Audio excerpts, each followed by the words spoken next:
On today's episode of Behind These Eyes, I'm going to show you how to bring a little frosty fun to your front door, no matter where you live.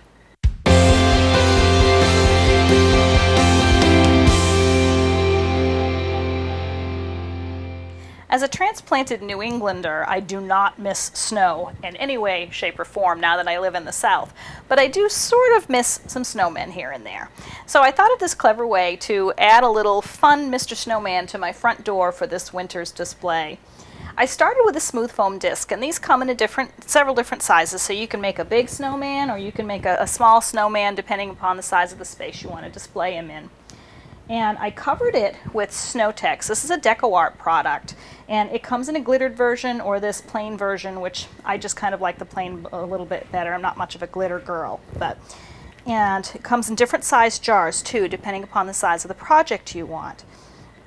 And I used a butter knife to apply it, and I completely covered my smooth foam disc with the Snow-Tex. Now, I didn't want it to be smooth. I wanted it to be kind of like snow that had been run through and played in. So I just let it be lumpy, and then through the magic of television, this side has been completely covered. I did also do the edges. And it's the same process. I just put the Snow-Tex on, and then I let it dry according to the manufacturer instructions. And once it was dry, it's a good hard finish. It's not going to flake off or sprinkle down dust or anything. It's good and solid. To make our snowman's face, because it's all about that face, I used Macon's clay, and I used some black, and to make his eyes and his mouth, I just rolled some little balls and then kind of flattened them a little bit.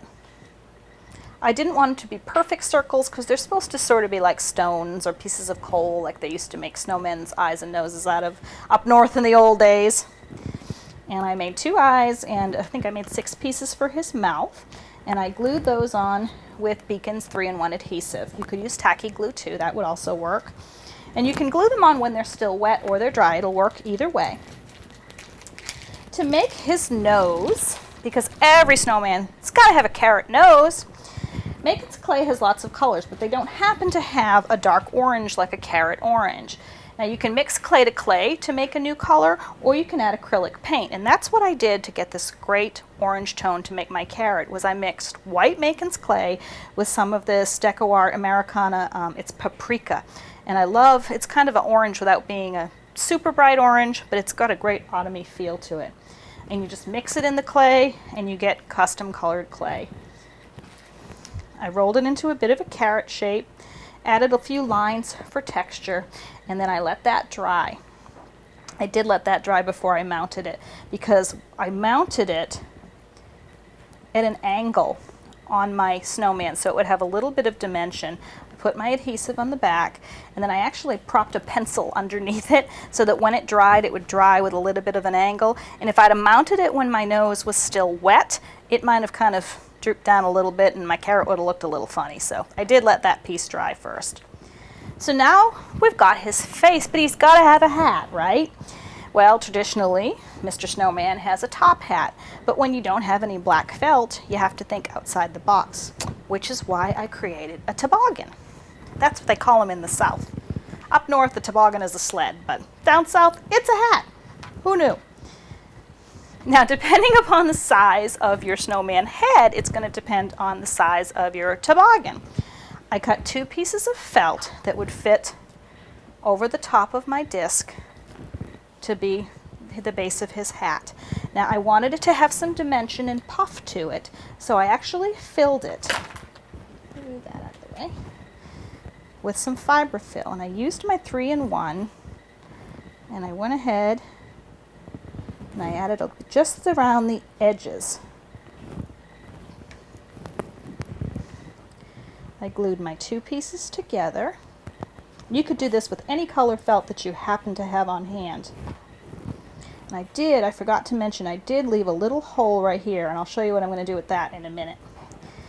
But I glue my edges together, and I let that dry for a few minutes, and then I just stuffed it with a little bit of fiberfill to give it some poof so that it has some dimension on our snowman's head too. So while that's drying, to make the base of his hat here with this pretty snowflake detail, I used another strip of felt, and I didn't have any patterned felt, so I have this great Judykin snowflake stamp, which is one of my favorites. And those of you who follow me know I love to paint stamp. I just love the effect that it gives on fabric especially. And I applied the paint directly to the stamp. I used my finger. You can use a paintbrush. I'm just using some of DecoArt's Americana paints. A couple of different pretty blues that I had. I like to get messy when I craft. That's half the fun to me.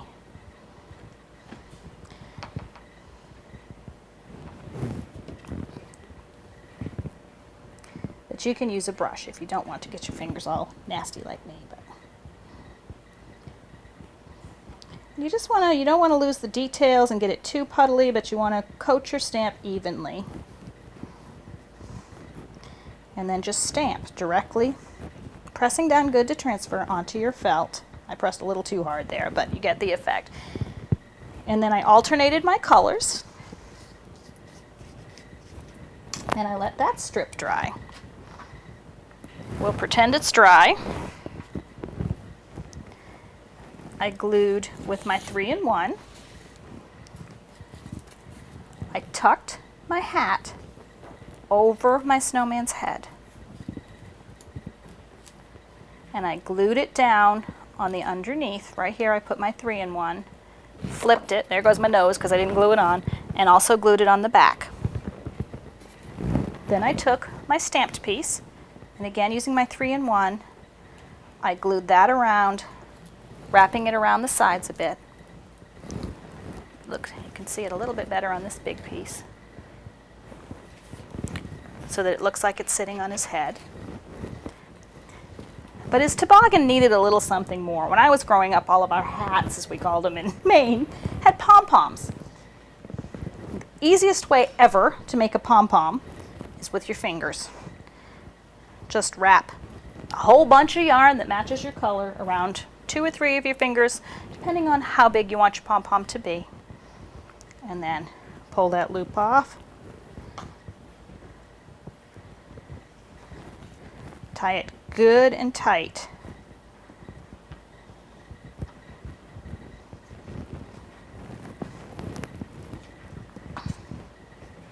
And then you would cut your loops and begin forming it and trimming it back however much you want till it's the size that you want. And then I took those tails that were left after I tied it, and those I tucked in that hole I left at the top of my toboggan, and I glued those in place again with my 3-in-1. So the pom-pom is glued inside that top of the hat, trimmed to the size I wanted it. My hat's got some puffy dimension, my nose has got a little bit of a dimension to it, and I have a neat little frosty friend to hang on my door and remind me of colder days that I don't miss anymore. I hope you enjoyed this project. Tune in next time for more creative ideas on Behind These Eyes.